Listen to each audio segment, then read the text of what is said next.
A palestra que eu vou proferir agora, nesse último momento, é na verdade a palestra que deu origem a esse pequeno título que vocês já, alguns de vocês já compraram e eu tive o privilégio de assinar alguns deles, não é? Ele nasceu, na verdade, com uma palestra ministrada em encontros da AXE. Então, depois de ministrar algumas vezes, algumas pessoas me encorajaram e disseram, olha, podia escrever esse negócio aí para isso chegar na mão de outras pessoas que não vão ter condições de ouvir você em algum lugar, não é? E aí, então, eu fui encorajado por essas pessoas, resolvi textualizar aquilo que antes era um discurso oral, né, verbal, e aí nasceu esse livretinho que vocês têm em mãos. Você educa de acordo com o que adora, educação tem tudo a ver com religião. Bem, apenas uma informação adicional. O título desse livro é um plágio declarado, tá bom?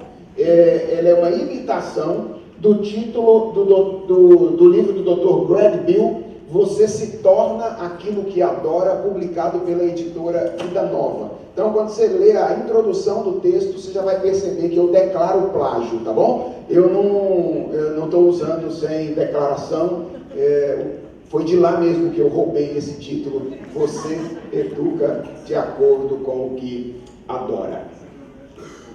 Como? Isso, o presbítero está dizendo que eu estou sendo honesto no furto, ok? Do nome, é isso mesmo, sendo honesto no roubo do nome. Pois bem, tomei emprestado. Como é que nasceu essa palestra, não é? Por que essa palestra nasceu? Basicamente, essa palestra, ela nasceu da percepção que eu tive depois de algum tempo de envolvimento com o movimento de educação cristã escolar, de que ele sofria algumas críticas, o movimento de educação cristã escolar sofria algumas críticas. E a crítica talvez mais comum que esse movimento costuma sofrer é a crítica de estar tentando unir duas coisas que deveriam estar separadas. Quais são essas duas coisas? A educação e a religião. Então, basicamente foi a minha percepção de que a gente sofre essa crítica que deu origem a essa palestra. Para dizer a verdade, a crítica não me incomoda tanto, tá bom? Eu já me acostumei a ser criticado, então, por mais incômodo que isso possa ser, a gente vai aos poucos criando algum tipo de casca, não é? Para aderir e receber essas críticas. Então, a crítica não me incomoda muito. O que me incomoda de fato é o desânimo que algumas vezes ela causa em pessoas que poderiam estar engajadas com o movimento de educação cristã escolar e o desânimo que ela causa a pessoas que eventualmente estão e se sentem desanimadas por causa dessa crítica.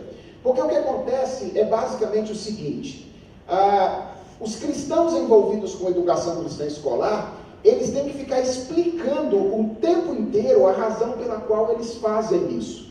É como se os educadores não cristãos estivessem fazendo educação de forma assim mais séria, mais responsável e etc. E aí então os educadores cristãos tivessem que ficar explicando para os educadores não cristãos que eles estão fazendo algo semelhante, parecido, idêntico àquilo que os educadores não cristãos estão fazendo. Isso pode desanimar algumas pessoas que vão dizer, olha, esse negócio de ficar explicando o tempo inteiro aquilo que eu estou fazendo é um negócio cansativo, eu acho que é melhor eu fazer só educação ao invés de fazer educação cristã. Então, para tentar de alguma forma ajudar essas pessoas, evitar esse desânimo, evitar esse desgaste, eu resolvi então pensar esse assunto e articular esse assunto, essa relação entre educação e religião de uma forma que fosse mais fácil de ser compreendida e a gente pudesse inclusive usar como argumentação no debate com pessoas que são eventualmente críticas do movimento de educação cristã escolar. Então a minha palestra tem dois benefícios, tá bom? Eu creio neles, por isso que eu estou proferindo. Se você é um crítico do movimento de educação cristã escolar, eu quero que esse momento seja um momento para você criticar sua crítica, tá bom? Ou seja, para você avaliar a crítica que você tem do movimento de educação cristã escolar, depois de ouvir os argumentos que eu pretendo levantar. Se você é alguém envolvido com o movimento de educação cristã escolar, o que eu espero é que você receba um reforço para continuar envolvido com esse movimento e para você encontrar o conforto epistêmico, ou o conforto teórico, o conforto racional, de não precisar de ficar explicando o tempo inteiro para as pessoas aquilo que você está fazendo, tá bom? Então, para os críticos, é uma oportunidade de considerar e criticar sua crítica, e para aqueles que estão engajados, eu espero que seja uma oportunidade para firmar a convicção de que a educação cristã escolar tem o seu lugar e esse lugar é importante. A minha palestra é estruturada em 3 momentos, tá bom? Vamos voltar aos 3 passos. Estou virando calvinista de novo, tá bom? Ontem à tarde eu abandonei o calvinismo fazendo uma palestra de 2 pontos, né? Então agora eu vou voltar ao calvinismo fazendo uma palestra de 3 pontos mais uma vez. Em primeiro lugar, eu pretendo fazer uma crítica à crítica que nós sofremos, ok? Então eu vou criticar a crítica. Então esse é o meu objetivo, fazer uma crítica da crítica que o movimento de educação cristã escolar geralmente sofre. Depois disso, eu pretendo fundamentar a minha argumentação biblicamente e mostrar a vocês que a minha crítica à crítica, na verdade, só reverbera o que a Bíblia diz sobre essa relação entre educação e religião. Ou seja, eu não estou inventando a roda, eu só estou reverberando aquilo que a Bíblia diz, de alguma forma. E aí eu pretendo trabalhar com esse texto clássico de educação cristã, que a professora Débora, inclusive, citou aqui algumas vezes, que é o texto de Deuteronômio 6, que precisa ser trabalhado no encontro de educação cristã, senão não é um encontro de educação cristã, não é verdade? Se a gente não trabalhar com esse texto, ele não é um texto de educação cristã. E aí, ou um evento de educação cristã. E eu pretendo trabalhar no segundo momento com esse texto, mostrando que a minha crítica se embasa nesta passagem bíblica. E por último, eu gostaria de fazer 2 aplicações. Eu não sei porque travou a entrada do meu negócio. Eu gostaria de fazer 2 aplicações mostrando a vocês a relevância em 2 áreas da vida pedagógica, escolar, mostrando a relevância de pensarmos dessa maneira que eu estou propondo. Então, é basicamente isso. Quem está envolvido com o movimento de educação cristã escolar é criticado por estar tentando juntar 2 coisas que deveriam ficar separadas, educação e religião. O que eu vou fazer essa manhã?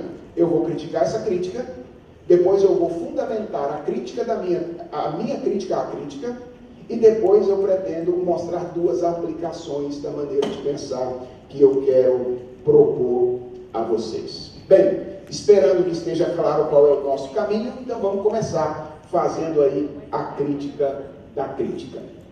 Pois bem, quem é que geralmente costuma criticar os cristãos envolvidos com educação cristã escolar por estarem tentando ajuntar 2 coisas que deveriam estar separadas? Algumas vezes, essa crítica vem de algumas pessoas que defendem a possibilidade de uma educação neutra. Então, tem muita gente que acredita que a educação é uma atividade que pode ser efetivada à parte de qualquer relação com outras dimensões da existência humana. Então, existe uma esfera da vida que é a pedagogia e a educação, e sem nenhuma conexão com as outras esferas da vida humana, é possível fazer parte ou participar, efetivar essa dimensão da existência humana. Irmãos, eu confesso a vocês que eu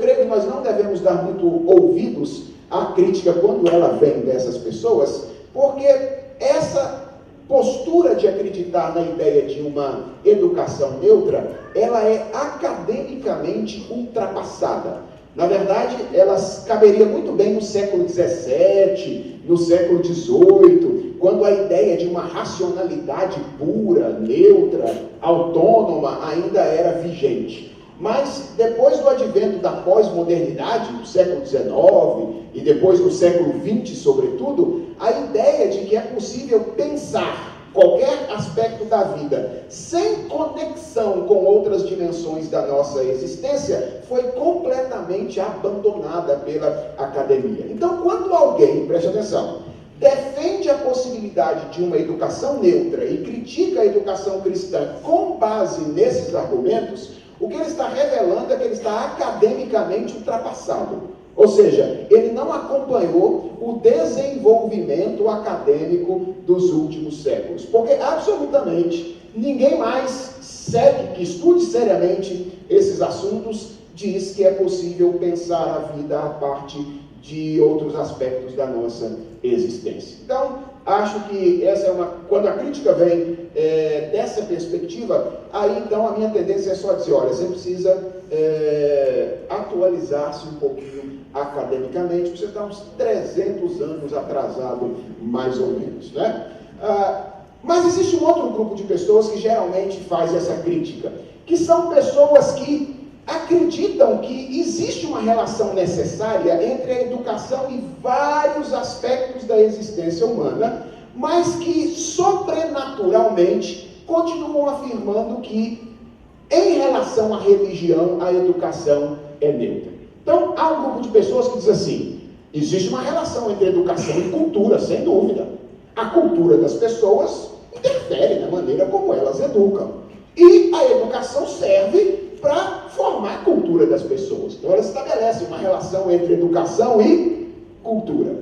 Elas dizem, com muita facilidade, tá bom? Existe uma relação entre educação e política. A educação, ela veicula uma visão política. E ela serve para formar a visão política das pessoas. Existe uma relação inevitável entre educação e economia. As pessoas dizem, é óbvio que um dos propósitos da educação é ajudar as pessoas a serem economicamente mais produtivos. E é claro que a condição econômica de alguém interfere na maneira como ele aprende ou é educado. Se o menino chegar de barriga vazia na escola, sem comer, dizem os educadores, como é que ele vai aprender? Então a condição econômica dele interfere na educação que nós realizamos. Então as pessoas, elas identificam uma relação muito facilmente entre educação e cultura, entre educação e política, entre educação e economia, mas quando você fala sobre a possibilidade de uma relação entre educação e religião, o que elas fazem? Elas dão um pulo. Elas dizem, não é possível que haja uma relação entre educação e religião. Isso é curioso, porque a religião é uma dimensão da existência humana tão comum quanto são a cultura, a política e a economia. Então tem coelho nesse mato, tá? E eu acho que a gente tem que pesquisar com maior profundidade a razão pela qual as pessoas assumem com tanta facilidade uma relação entre educação e várias outras esferas da vida humana, mas rejeitam a relação entre educação e religião. Eu tenho uma suspeita. Qual é a minha suspeita? Eu acho que isso é uma estratégia maquiavélica para tirar o cristianismo da esfera pública, é uma maneira de tentar escantear de alguma forma o cristianismo das conversas públicas sobre a sociedade e a existência humana, mas eu ainda preciso de alguma forma fazer outras pesquisas para fazer essa afirmação com maior rigor. Então o que eu pretendo fazer hoje? Ao invés de tratar com a razão mais fundamental pela qual as pessoas não reconhecem essa relação, o que eu vou fazer é tentar mostrar para vocês qual é a estratégia acadêmica, discursiva, a estratégia teórica que as pessoas usam para afirmar a relação entre a educação e várias outras esferas humanas e rejeitar a relação entre educação e religião. Ou seja, a questão é, por que as pessoas agem curiosamente dessa forma? Elas conseguem dizer, a educação está relacionada com a cultura, com a política, com a economia, mas quando chega na religião, elas não assumem esse fato. E eu creio, aqui vai a minha tese, tá bom? Que é a tese do meu livretinho que vocês vão ler depois. A minha tese é que isso tem a ver, basicamente, com a definição de religião. Ou seja, as pessoas conseguem afirmar a existência de uma relação entre a educação e várias outras áreas e negar a relação entre religião e educação e religião, porque eles trabalham com uma definição incorreta ou com uma definição inadequada sobre o que é religião. E, pasmem, eu acredito que boa parte dos cristãos também trabalham com essa definição inadequada de religião. E essa é a razão pela qual ele se desanima. Essa é a razão pela qual, às vezes, nós não encontramos respostas para a crítica que nós sofremos. É porque nós aceitamos, às vezes, os termos da discussão, ao invés de redefini-los de maneira mais adequada. Então, vamos tentar verificar aqui como é que, geralmente, nós definimos religião, ou as pessoas definem religião. Imagine que você fosse solicitado, hoje pela manhã, a definir esta palavra, tá bom? Imagine que eu chegasse aqui e dissesse a você assim: imagine ou pense em alguém religioso, tá? E aí, um de vocês levantasse a mão e dissesse assim: pastor, eu acho que alguém religioso é alguém que crê na existência de um Deus pessoal que criou o universo e então procura se relacionar com esse Deus através da vida comunitária, através da leitura de um texto sagrado, através da prática de oração. Alguém teria dificuldade de dizer que esta pessoa definida aqui seria uma pessoa religiosa? Sim ou não? Um indivíduo que crê na existência de um Deus pessoal que criou o mundo, e aí então tenta se relacionar com esse Deus através da leitura de um texto sagrado, através de orações. Alguém teria dúvida que essa pessoa seria uma pessoa definida como religiosa? Não. Todo mundo aqui diria: boa definição de alguém religioso.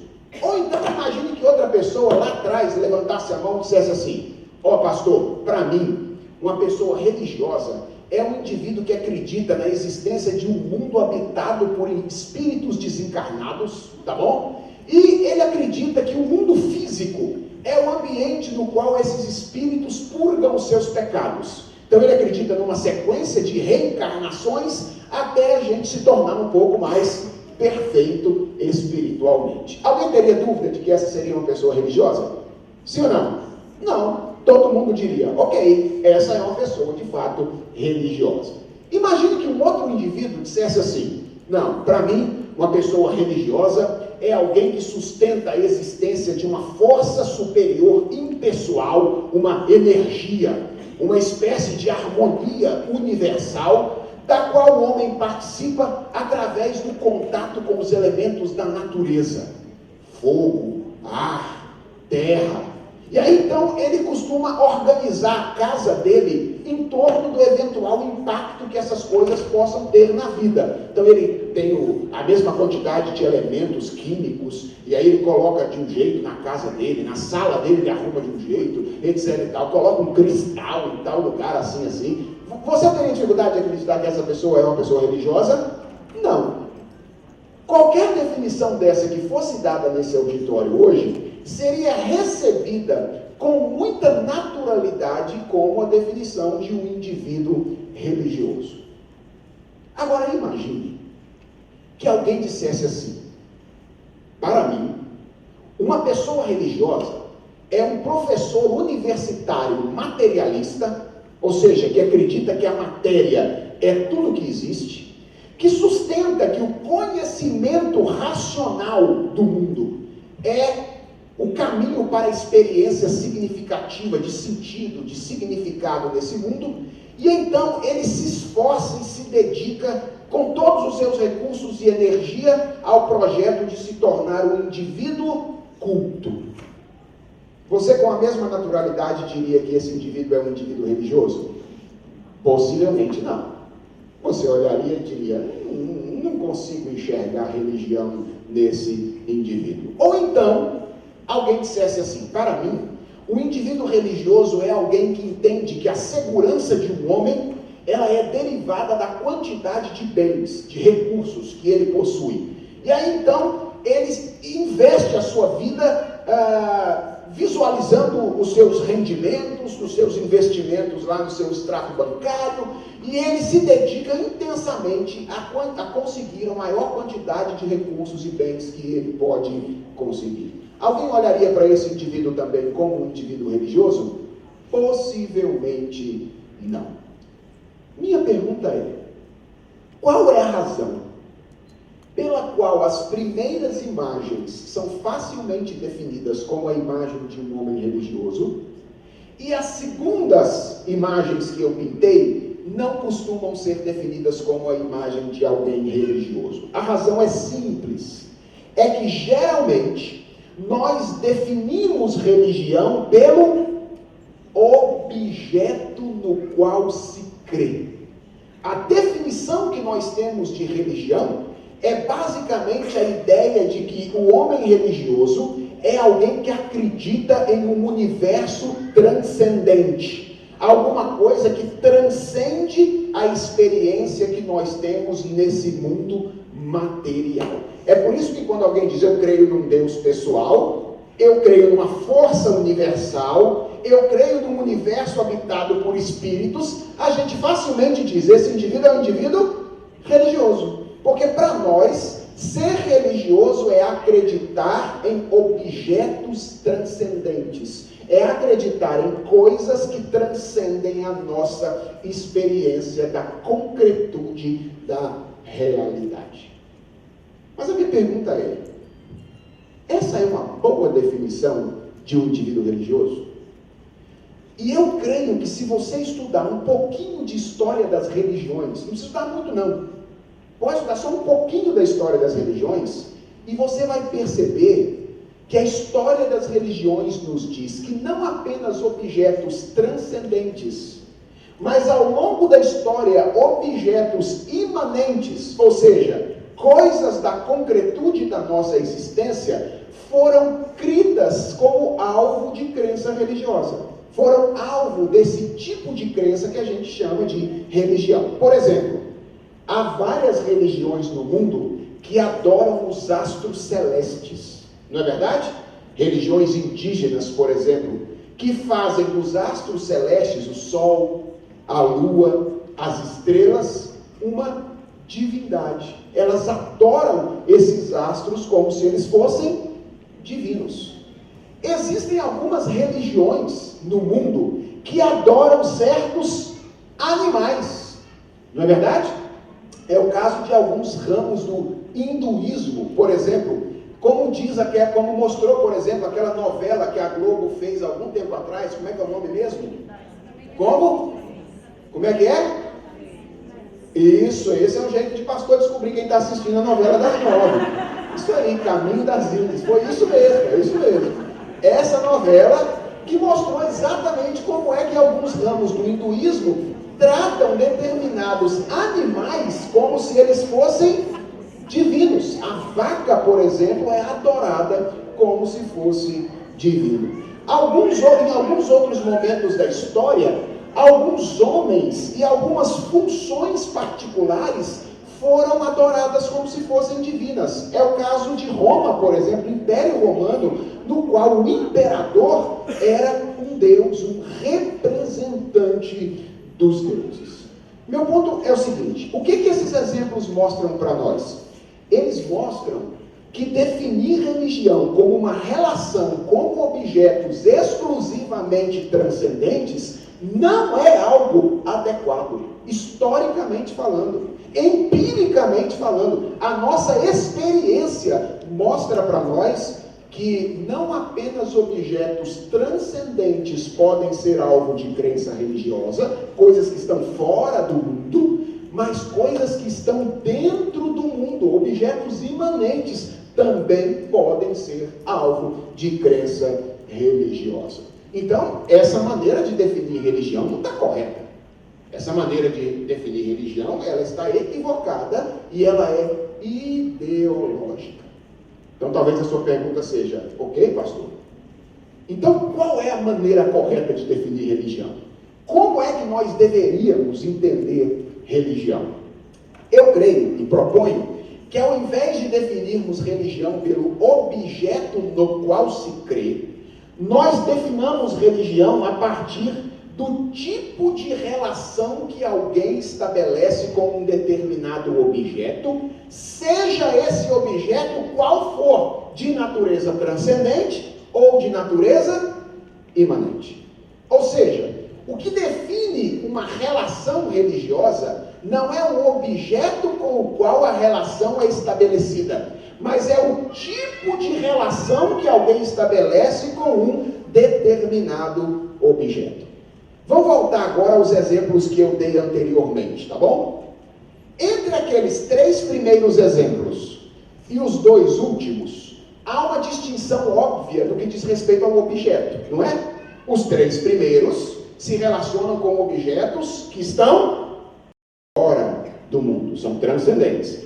Os outros 2, os 2 últimos, estão se relacionando com objetos imanentes, estão dentro do mundo. Então, quanto ao objeto, não há diferença entre uns e outros. Quer dizer, há diferença entre uns e outros quanto ao objeto. Agora a pergunta é, e quanto ao tipo de relação?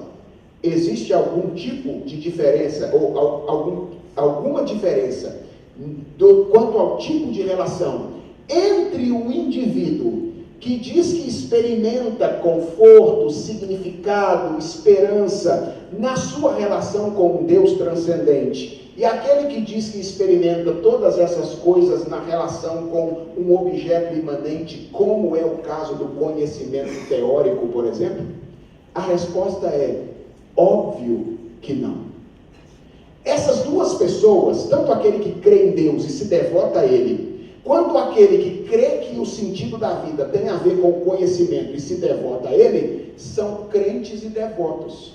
Eles podem se diferenciar quanto ao objeto no qual eles creem e ou no qual eles depositam a sua devoção. Mas quanto ao tipo de relação, ela é idêntica.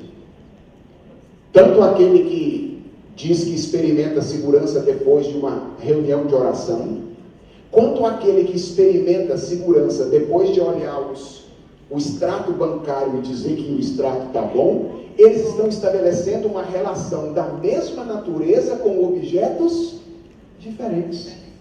O homem que sai de uma reunião de oração em paz porque teve comunhão com Deus, tem o mesmo tipo de relação do homem que quando olha o seu extrato bancário diz: estou em paz, porque eu tenho aquilo que me dá segurança para viver. Ou então, aquele indivíduo que está disposto a abrir mão de várias coisas por causa da sua relação com Deus, é idêntico àquele indivíduo que abre mão, por exemplo, de ter uma família por causa do desejo de se tornar o homem mais culto do mundo.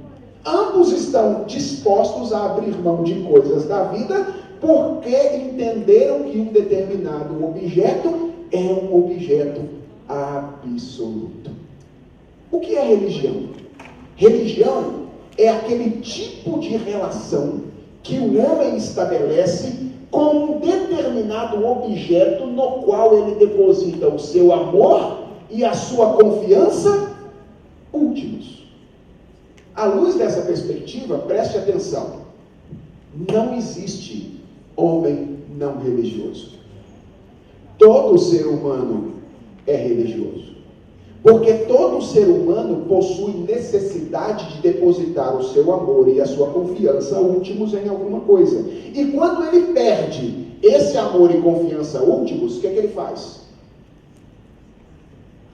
Ele dá um tiro na cabeça. Ele perde o sentido. Ele perde a razão para viver.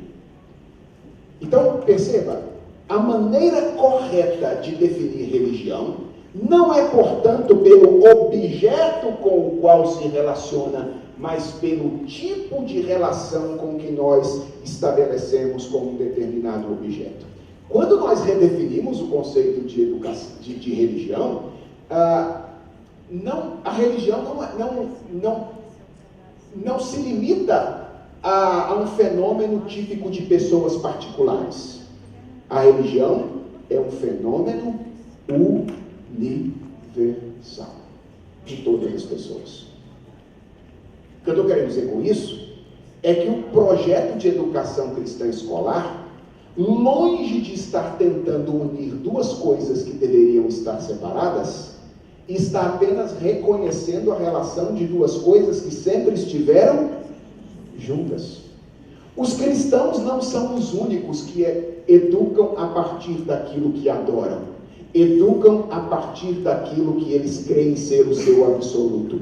Na verdade, todas as pessoas fazem isso. Não existe nenhum tipo de educação que seja a religiosa. Toda educação tem como ponto de referência e ponto de partida a crença em um absoluto. O que muda é qual é este absoluto. Mas, em termos de tipo de relação, a relação é a mesma.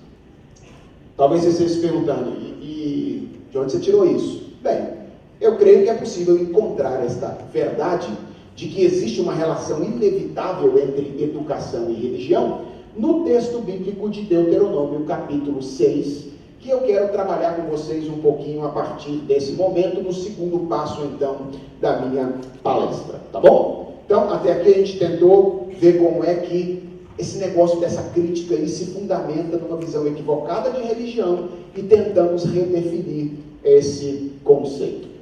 Eu creio que Deuteronômio 6 nos ensina que existe uma via de mão dupla na relação entre educação e religião, tá bom? O texto mostra muito claramente que há uma relação de mão dupla. Basicamente, o texto que eu tenho em mente aqui, para mostrar essa primeira via da relação, são os 2 primeiros versículos. Qual é essa primeira via? Em primeiro lugar, Deuteronômio 6 nos ensina que a educação influencia a religião. Isso está muito claro em Deuteronômio 6, versos de 1 a 2. Vocês conseguem ler isso aí a uma só voz? Conseguem? Então leiam, por favor. Estes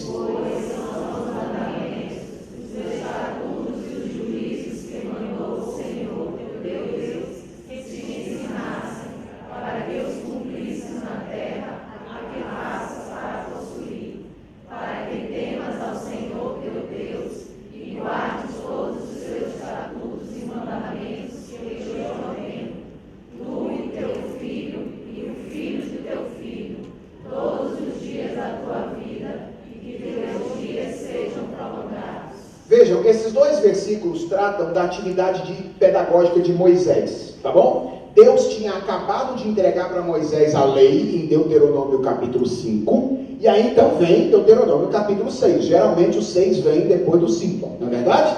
Então, vem o capítulo 6, e aí Deus dá essa ordem a Moisés. Moisés, eu entreguei para você esse monte de estatutos, esse monte de mandamento. O que é que você vai fazer com esses mandamentos? Você vai ensinar. Você vai fazer educação. Esse é o seu objetivo. Eu dei para você ensinar esses mandamentos para as pessoas. Agora perceba, qual é a finalidade da atividade pedagógica de Moisés? Como é que a gente descobre finalidade? Olha o para quê ali. Eu dei esses mandamentos para você vai ensinar esses mandamentos para que o povo aprenda a temer a Deus. Perceba, existe uma relação aqui entre educação e religião. O que o texto diz é que a fé do povo de Israel em Deus seria mantida através de uma atividade pedagógica. Moisés tinha que ensinar os estatutos, e através do ensino dos estatutos de Deus, a fé seria mantida e passaria de geração a geração, porque o texto diz: tu, teu filho e o filho de teu filho. Então você vai educar para que a religião seja mantida. Então isso mostra que há uma relação inevitável entre educação e religião. A religião que você ensina tende de alguma forma a se manter. Esse é o princípio que está por trás de Deuteronômio 6, versos 1 e 2. Se você ensinar uma religião X, a tendência é que ela se mantenha. Se você ensinar uma religião Y, a tendência é que ela se mantenha. Mas Deuteronômio 6 não ensina apenas que a educação influencia a religião. Ela ensina, e essa é a relação que mais me interessa aqui, que a religião determina a educação. E percebe que eu mudei o verbo, tá? Antes eu tinha dito que a educação influenciava a religião. Porque a gente sabe que a religião não é determinada pela educação. Você pode educar alguém nos caminhos do Senhor e ainda assim essa pessoa não ser um cristão. Tem alguma coisa a mais no processo. Mas aqui eu mudei o verbo e fica mais forte mesmo. A religião faz o que com a educação? Determina a educação. Veja como é que esses versos ensinam isso de maneira clara. Vocês podem ler também? Ouve, Israel.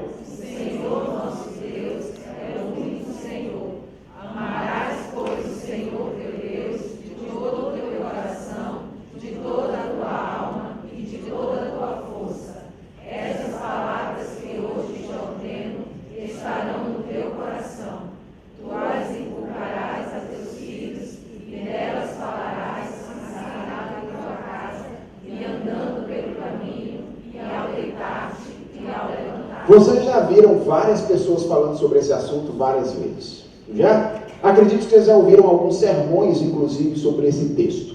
E, em geral, todas as vezes que nós vemos esse assunto, esse texto ser trabalhado, onde é que está a ênfase de quem ensina? Sempre nos versos finais, no verso 7, não é verdade?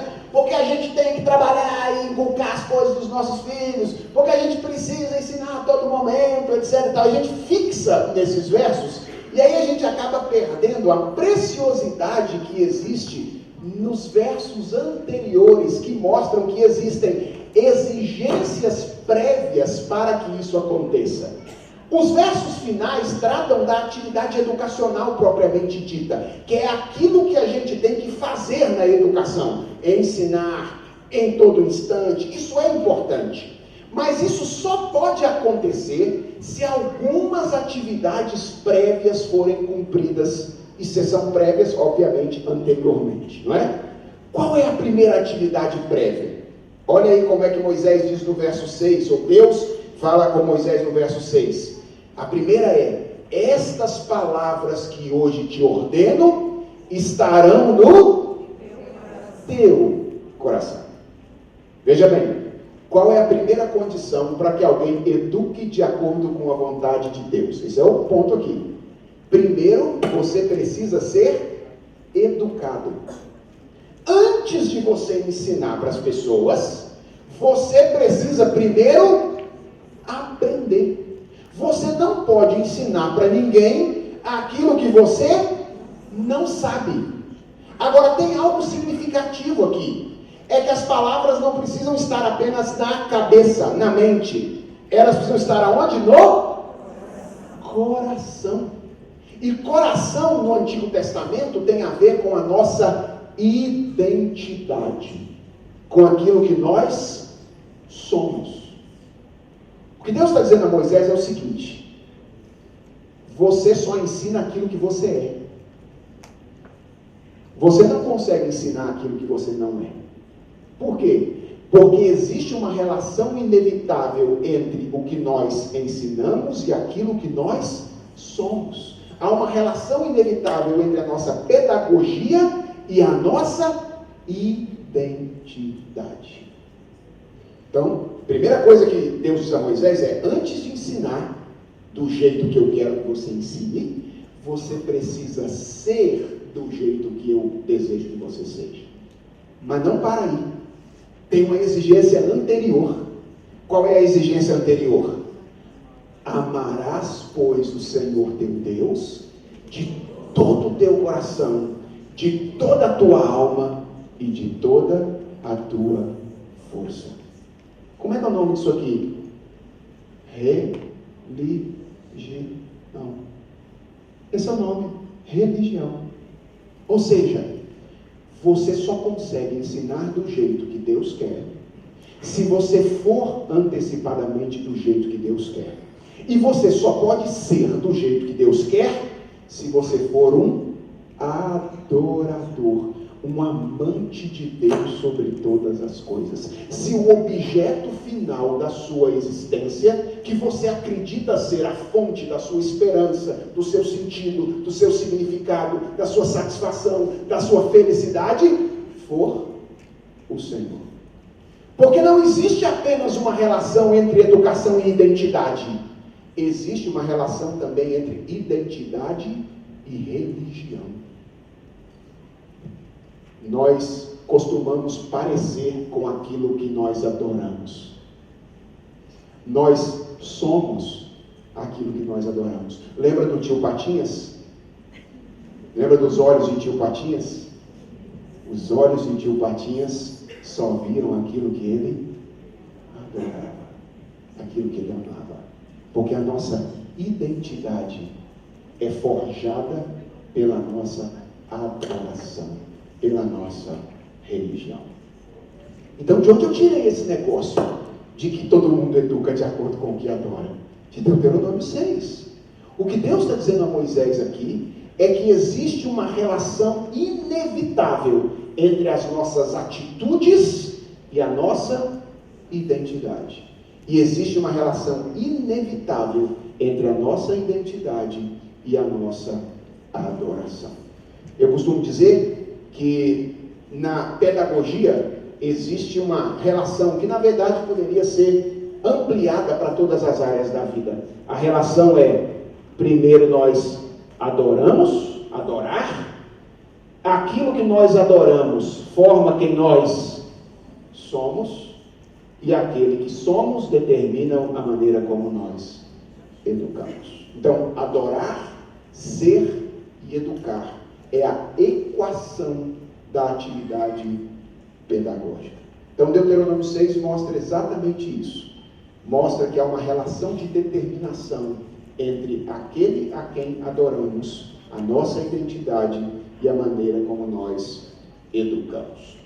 Talvez você esteja dizendo, legal, professor, entendi, assim, acho que está na minha cabeça, está mais claro agora aquilo que eu tinha lido e não tinha entendido tão bem aí no livro. Ou então está mais complicado, aí você lê de novo, tá bom? Mas na prática, o que é que isso significa? Isso transforma mesmo assim de maneira significativa? Qual é o impacto disso na minha prática pedagógica, de reconhecer esse fato? Então deixa eu mostrar para vocês, terminar a minha palestra dessa manhã, com 2 exemplos práticos de como é que a religião interfere na educação. E aí eu estou trabalhando aqui com o conceito de religião nos termos que eu já defini para vocês. Como é que o nosso amor último, como é que a nossa confiança final depositada em alguma coisa, um objeto ou em alguém, pode determinar a maneira como nós educamos. Vou começar trabalhando com a questão da abordagem do conteúdo escolar. Então, essa é uma questão bastante complicada.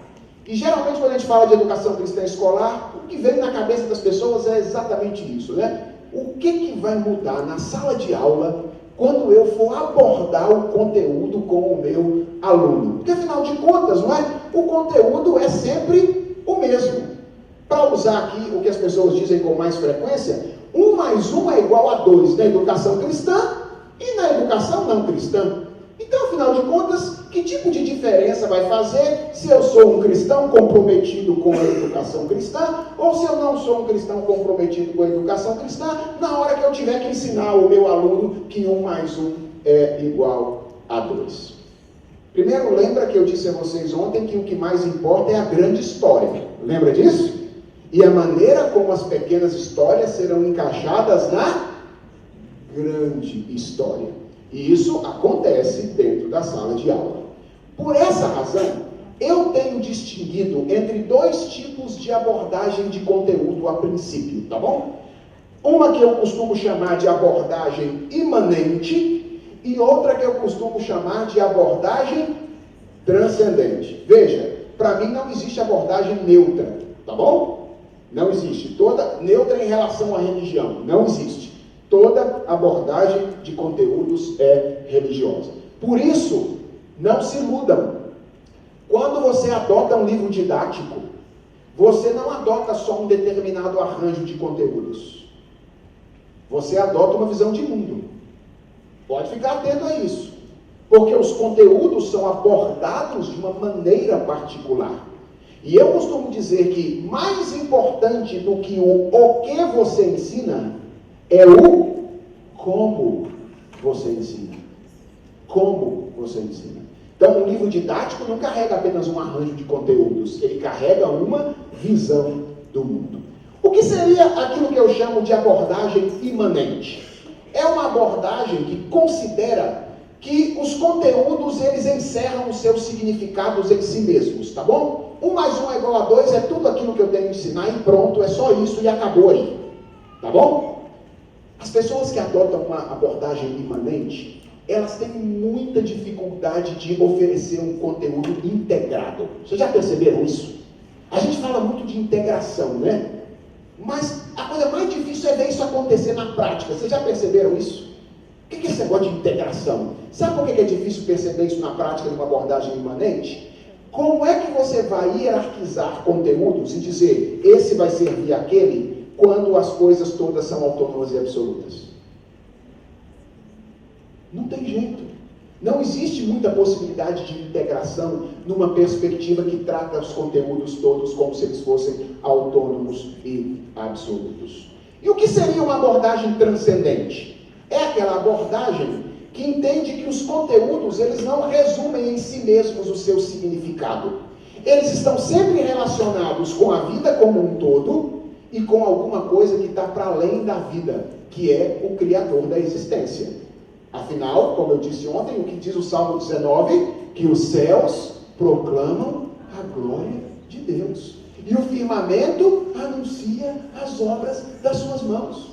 Às vezes lá no sistema Mackenzie de ensino, eu sento na mesa com alguns autores e revisores, e aí, num determinado tempo de cansaço de discussão a respeito de um determinado assunto, tentando encontrar uma maneira para ele ser integrado à luz de uma perspectiva cristã, aí de repente um autor ou um revisor bate na mesa lá e diz assim, esse negócio não tem nada a ver com Deus, você está querendo que eu coloque Deus aqui? Aí eu olho para ele e digo assim, eu admito que nós digamos que nós não sabemos como isso tem a ver com Deus. Mas eu não posso dizer que isso não tem a ver com Deus, se aquilo que a Bíblia diz sobre Deus é verdadeiro. Se é verdade que Deus criou absolutamente todas as coisas que existem, se é verdade que Jesus Cristo é o ponto de referência no qual todas as coisas são integradas, eu posso dizer, eu não sei como isso tem a ver com Deus. Ok, a ignorância é minha, mas não projeta a sua ignorância no mundo. Ou seja, não é porque eu não sei que isso não tem a ver. Tem a ver. E eu tenho que correr atrás de descobrir. Esse é o meu objetivo enquanto um educador cristão.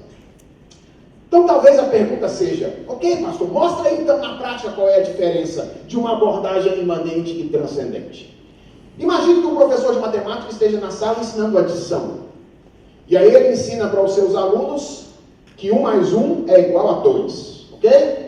Numa educação cristã e numa educação não cristã, o resultado vai ser o mesmo, tá bom? Não vai mudar não, viu?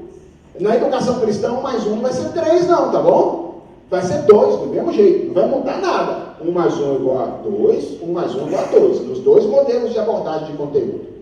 Mas imagine que um aluno um pouquinho mais perspicaz daquele que você tem na sua classe, resolva fazer uma pergunta de filosofia da matemática. Ele não sabe que é filosofia da matemática, tá bom? Ele só é um pouquinho mais perspicaz e ele vai olhar para você e dizer assim, por que 1 mais 1 é igual a 2? Agora ele já está perguntando como é que aquele pequeno conteúdo se integra na grande história. Alguém de abordagem imanente vai olhar para o aluno e dizer assim, por que é? Por que é? E satisfaça-se com essa resposta. Por que é? Todas as vezes você pegar uma coisa, juntar com outra coisa, vai dar duas coisas. Isso é uma abordagem de conteúdos que trata o conteúdo como se ele fosse o fim em si mesmo.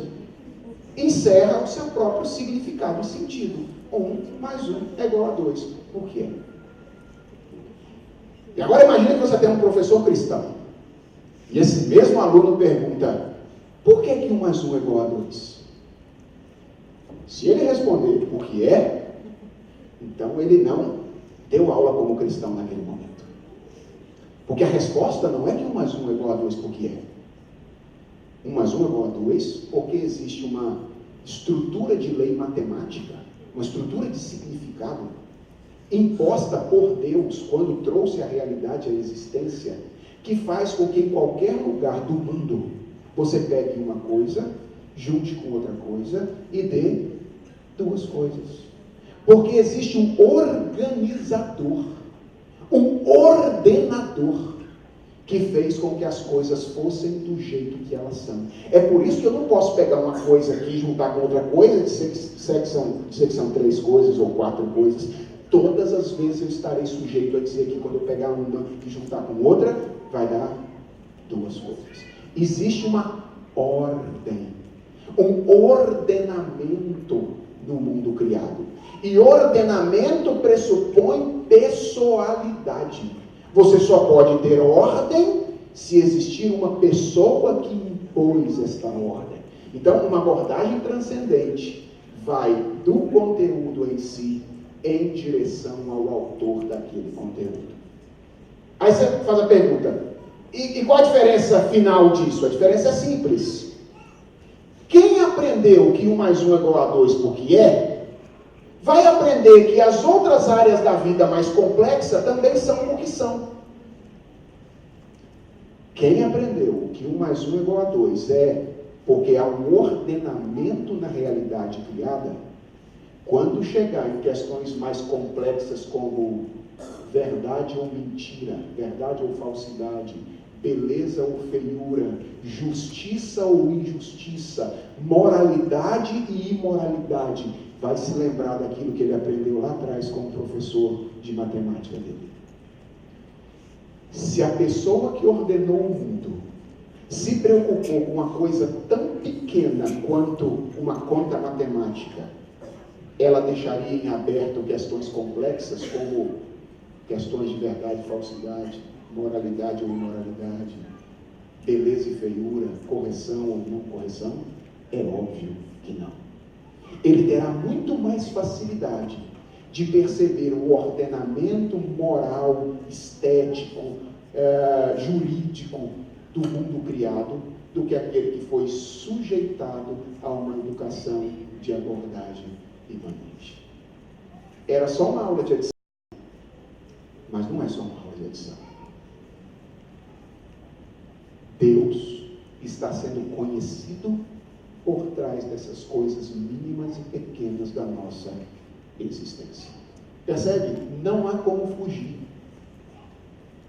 A postura imanente é tão religiosa, ou a abordagem imanente é tão religiosa quanto é a abordagem transcendente. Todas as vezes que eu falo sobre isso, eu me lembro dessa citação do filósofo cristão Gordon Clark, em uma filosofia da educação cristã, na qual o Clark questiona a suposta neutralidade das escolas e diz assim: as escolas não são obviamente cristãs, mas com semelhante obviedade não são neutras. As Escrituras dizem que o temor do Senhor é o princípio da sabedoria, parte essencial do conhecimento. Mas as escolas, omitindo todas as referências a Deus, passam aos alunos a noção de que o conhecimento se obtém sem qualquer relacionamento com Deus. Elas ensinam, na realidade, que Deus não tem qualquer controle sobre a história, que não existe qualquer planejamento nos eventos operados por Deus e que Deus não preordenou qualquer acontecimento. As escolas não são, nunca foram, nunca poderão ser neutras.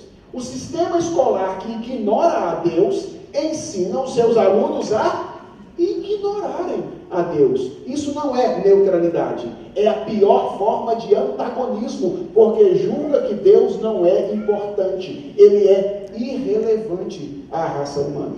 O nome disso é ateísmo.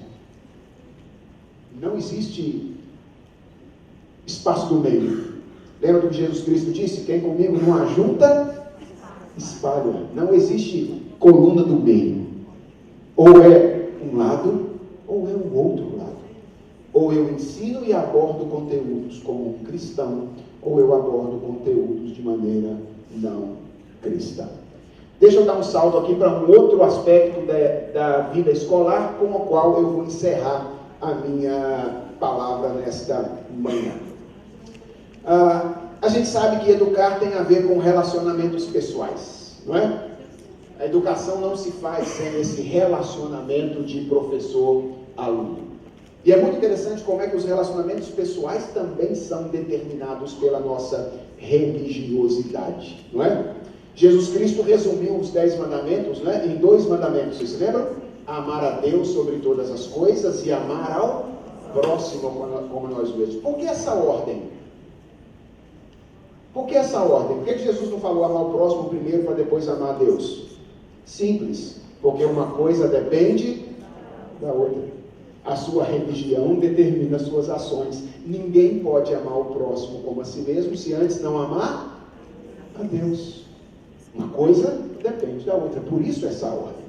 Agora imagine 2 professores numa sala de aula, tá bom? Ou numa reunião de professores de atribuição de sala, tá bom? Tá lá aquela atribuição de sala, todo mundo nervoso para saber qual é a sala que vai pegar.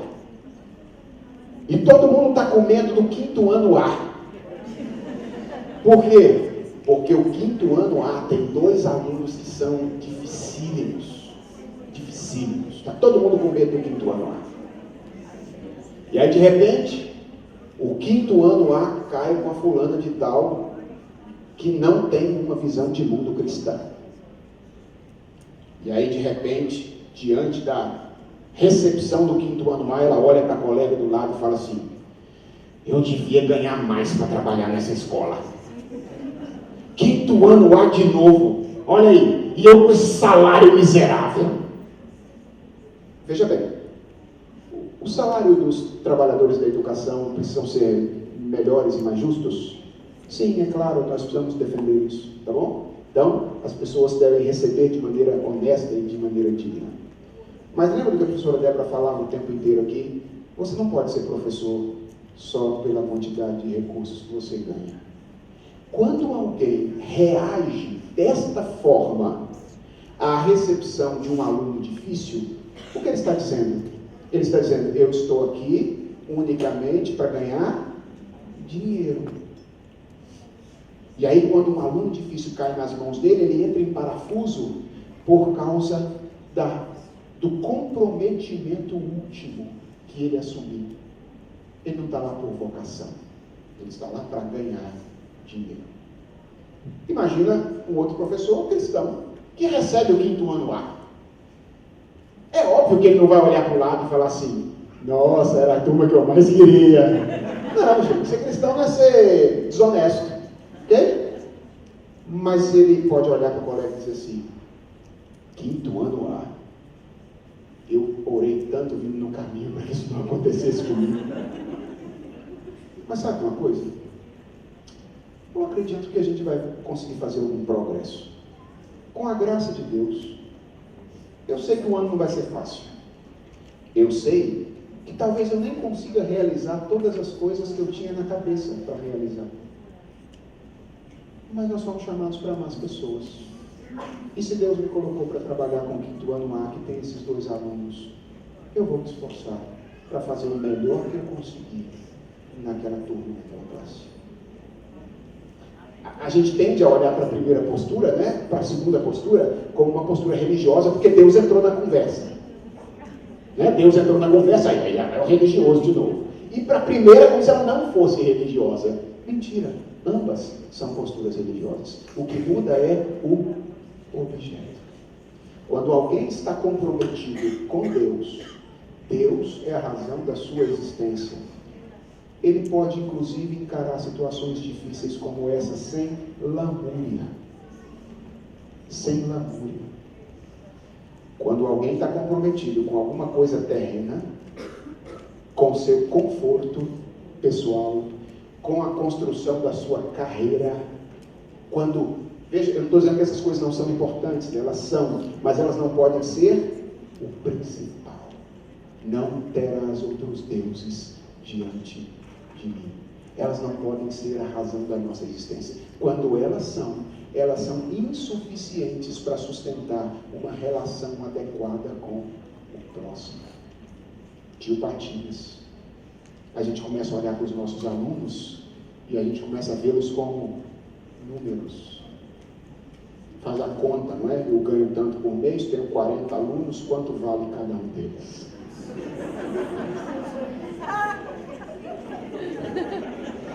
A risada de vocês denuncia. Essa é a maior denúncia que pode existir.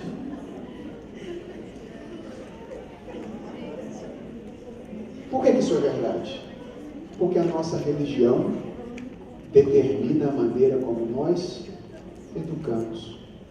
Eu e você educamos de acordo com aquilo que nós adoramos.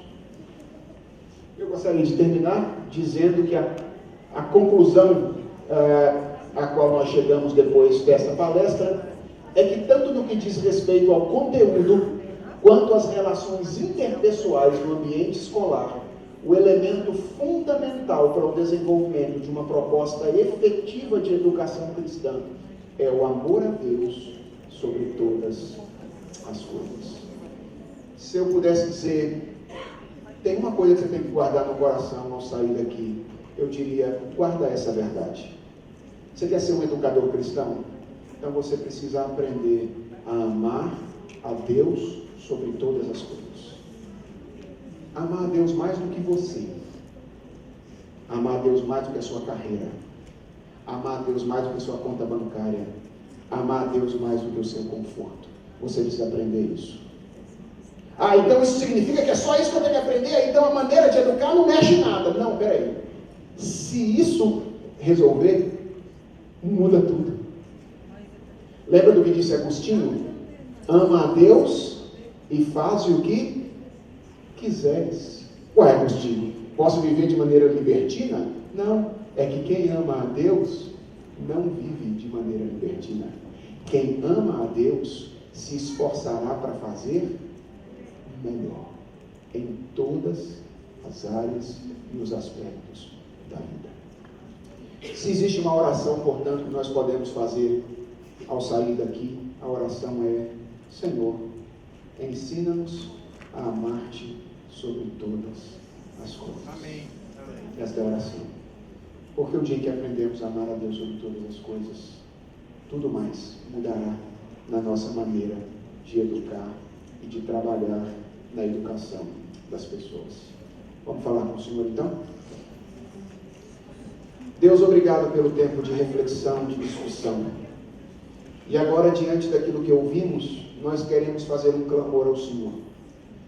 Nós queremos reconhecer diante de Ti que nós somos amantes de nós mesmos.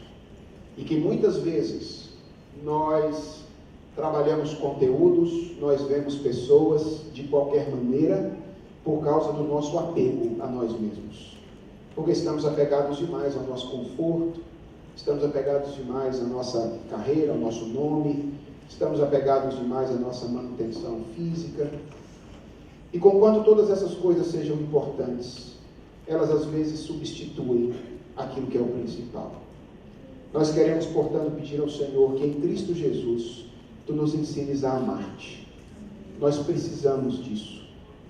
Porque todo o nosso esforço de pensar a educação sem o amor do Senhor, ao Senhor, será inútil.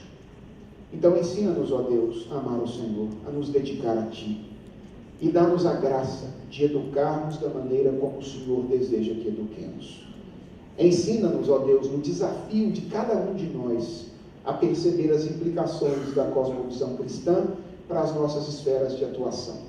Abençoa os professores, abençoa os diretores, os coordenadores, os proprietários de escolas, os membros de conselhos de escolas, enfim, abençoa todos eles, para que eles amem ao Senhor mais do que todas as coisas, e ao fazer isso, eles se sintam estimulados a revelar o seu amor nas atividades práticas que realizam, fazendo as coisas com a excelência que precisam ser feitas. Louvado seja o teu nome, pelo nosso tempo de discussão. É a nossa oração no nome de Jesus. Amém.